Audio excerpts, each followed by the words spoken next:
Assalamualaikum warahmatullahi wabarakatuh.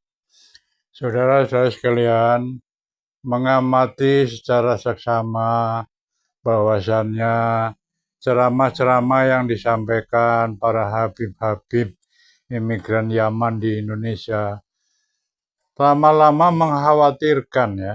Bagaimana tidak? Mereka ceramahnya tidak ada ceramah agamanya sama sekali. Mereka hanya menceritakan bagaimana hebatnya Kota Tarim, bagaimana wali-wali di Kota Tarim itu di pasar aja setiap harinya setidaknya ada 200 wali, apalagi kalau di masjid katanya begitu. Terus ceramahnya tidak lepas daripada khurafat, mengunggul-unggulkan nenek moyangnya. Katanya nenek moyangnya bisa menurunkan rantai emas dari langit. Katanya nenek moyangnya bisa membentak malaikat ya, mengusir malaikat waktu malaikat mau menginterogasi Habib ya. Katanya nenek moyangnya bisa mi'raj 70 kali dalam semalam. Astagfirullahaladzim. Ini semua kalau dipercayakan sesat kita jadinya. Ya, mengotori agama kita. Ya, mereka bilang bisa mi'raj 70 kali dalam semalam. Padahal Nabi Muhammad Shallallahu Alaihi Wasallam, Nabi kita semua, manusia teragung, manusia teristimewa di muka bumi ini, hanya sekali mi'raj dalam seumur hidupnya. Ini kok Habib-Habib berani mengklaim bahwa kakek moyangnya, nenek moyangnya bisa mi'raj 70 kali dalam semalam. Bukan itu saja saudara-saudara. Masih banyak cerita-cerita halus, cerita bohong, cerita dusta, cerita khurafat yang selalu disampaikan dalam sebuah ceramahnya. Itu pasti itu. Tujuannya adalah tidak lain untuk mengikat muhibinnya supaya tidak lari. Sebab kalau muhibinnya lari, mereka tidak bisa makan. Karena mereka sumber mata pencahariannya ya dari mukibin, dari menipu mukibin, dari menjual jubah lecek mukibin ke mukibin, dari menjual air doa yang katanya air aqua sudah didoain ini bisa memberikan syafaat atau mempunyai karomah. Itu bohong semua. Tapi mukibinnya mau saja beli air aqua sebotolnya biasa 100.000. Goblok nggak? Goblok. Untuk itu, ayo kita saksikan bersama video berikut ini. Sebelumnya, Hakim Pra-Peradilan PN Jakarta Selatan memerintahkan agar kasus Chat Mesum Habib Rizik Syihab yang proses penyidikannya dihentikan oleh Polri dibuka kembali. Hal itu disebut berdasarkan putusan pra-peradilan di Pengadilan Negeri PN Jakarta Selatan. Tersangka kasus percakapan berkonten pornografi Firza Husein selesai menjalani pemeriksaan di Polda Metro Jaya Selasa malam. Diperiksa selama 10 jam, Firza berharap polisi segera menangkap pengunggah konten pornografi yang diduga antara dirinya dan Rizik Syihab itu. Polisi telah menetapkan Firza Husein dan Rizik Syihab sebagai tersangka kasus percakapan berkonten pornografi. Firza telah 2 kali diperiksa di Polda Metro Jaya, namun Rizik Syihab tidak pernah memenuhi panggilan polisi dan melarikan diri ke Arab Saudi. Jadi Rizik Syihab ini setelah terjerat kasus Chat Mesum dengan Firza Husein, ternyata dia sudah dipanggil sampai 3 kali kawan, dan tidak pernah hadir, bahkan lari ke Arab Saudi. Nah sekarang kasus Rizik Syihab ini lagi banyak dibicarakan juga di grup-grup WhatsApp ya, viral kembali tentang Rizik Syihab ini. Karena orang-orang yang bersangkutan ini masih ada semua dan kasusnya masih ngambang di PN Jakarta Selatan. Nah, kita bacakan di sini ya. Kasus Chat Mesum HRS dibuka kembali.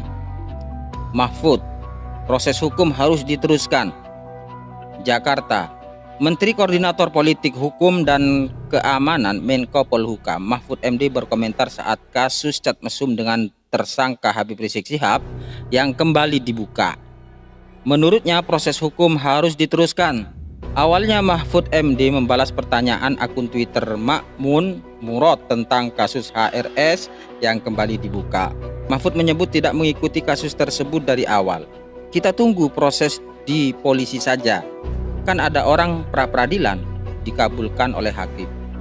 Saya tak mengikuti kasus ini sejak awal, itu urusan pengadilan, ucap Mahfud di akun Twitternya seperti dilihat di detik.com Sabtu ini 2020 ya.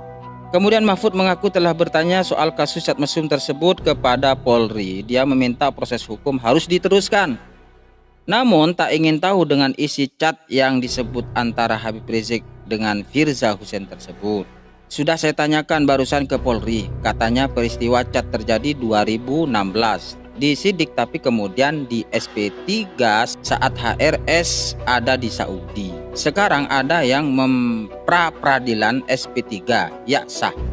Proses hukum harus diteruskan. Soal detail isi chat saya tidak tahu dan tak ingin tahu, katanya. Sebelumnya, Hakim Pra-Peradilan PN Jakarta Selatan memerintahkan agar kasus chat mesum Habib Rizik Syihab yang proses penyidikannya dihentikan oleh Polri dibuka kembali. Hal itu disebut berdasarkan putusan pra-peradilan di Pengadilan Negeri Jakarta Selatan. Hal itu diungkapkan oleh kuasa hukum pemohon Abi Febrianto. Ia berharap semua pihak mematuhi dan melaksanakan putusan pra-peradilan tersebut. Kita hari ini Pengadilan Negeri Jakarta Selatan itu menjatuhkan putusan akhir untuk pra-peradilan kasus HRS dan FH untuk Firza Hussein dan Firza Hussein untuk dugaan pornografi chat mesum yang sempat kasusnya dihentikan atau di SP3 oleh kepolisian, yang mana putusan itu memerintahkan termohon selaku Polda Metro Jaya di sini untuk membuka dan melanjutkan kembali proses hukum dari HRS sama Firza Hussein sendiri. Kata kuasa hukum Abi Febrianto Dunggyo di PN Jaksel Selasa 2020. Seperti itu kawan ya. Jadi kalau kita melihat Kang Rizik ini selama dia terjerat kasus, jadi Kang Rizik ini ya dalam hal kasus dengan Firza Hussein terkait chat mesumnya itu, ini sampai sekarang kasus tersebut masih ngambang dan masih belum diproses kembali. Nah, seperti inilah yang terjadi kepada imam besar ya. Ketika bersangkutan dengan hukum ya terkait chat mesum dengan Firza Hussein ini, ternyata Kang Rizik Syihab ini kabur ke Arab Saudi selama kurang lebih 3 tahun. Nah, setelah pulang sampai sekarang masih belum diproses itu. Tadi malam itu saya habis gempur Habib, bombardir. Gua hajar bener-bener dia tadi malam. Dari kemarin Kak, minta ampun dia. Saya bilang Habib sudah keterlaluan batas ya. Saya bilang udah kelewatan. Saya cukup sabar ya. Jangan coba-coba mainin saya bilang. Ya, saya sudah punya firasat tidak enak. Saya bilang Habib tidak jelas.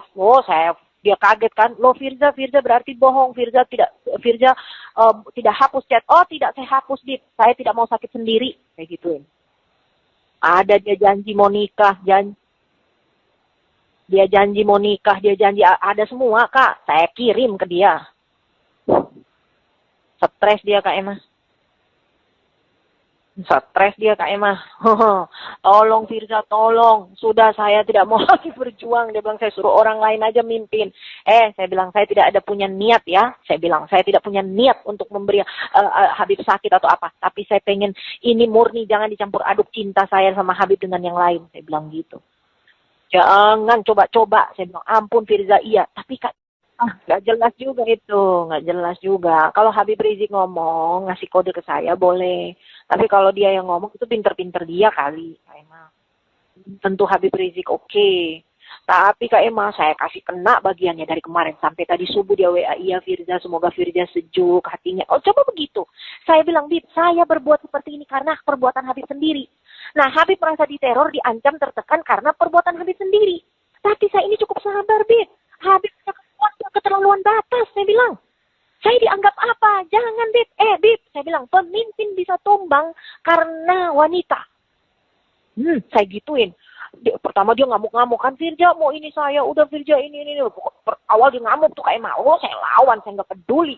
Firja saya stres, saya ngedrop. Saya lebih stres, saya lebih ngedrop. Saya lawan Kak Emma. Dia bilang, Firja saya hampir gila gara-gara masalah ini. Saya lebih gila, Bit. Teman-teman saya semua menegur saya tidak pernah berkelakuan seperti ini. Saya bilang begitu. Sampai kaki saya dijahit, saya gituin. Habib udah kelewatan batas sama saya ya. Perbuatan Habib sudah keterlaluan. Gituin Kak Emma. Jangan dicampur aduk hubungan saya, percintaan saya dengan Habib dengan urusan politik, tata harta. Macam-macam saya ngomong Kak Emma. Ngamuk, saya nggak tahu kenapa masuk jin kali. Ngamuk, iya Kak Emma. Terus saya bilang gini, hei Habib, saya bilang ya, selama ini saya mau tanya sama Habib. Habib kan punya mata. Habib lihat, apa yang selama ini saya bawa Ratna dan Ahmad Dhani ke Habib supaya semua jadi baik. Semua jadi baik, bersatu. Saya ikut arahan Habib, ikut kegiatan MPI, diklat, pengajian, ini itu, ikut. Habib suruh saya, Habib sarankan. Iya, saya patuh dan taat. Habib suruh saya deketin bidadari satu yang tidak pernah saya lakukan seumur hidup. Saya lakukan, gila. Saya bilang, Habib gila. Saya gituin. Oh, ngamuk saya Kak Emma. Akhirnya tuh nggak minta ampun, minta maaf, minta ampun. Tolong Firza, tolong minta ampun. Sampai dia mau mundur, dia nggak mau lagi mimpin aksi ini. Kak Emma, bayangin. Saya bilang, saya tidak ada niat ya, tidak ada niat menteror, mengancam, ataupun menekan. Saya tidak ingin Habib sakit, tapi perbuatan Habib yang buat saya seperti ini. Jangan Habib pikir saya perempuan sembarangan, kayak gituin. Saya bisa berteriak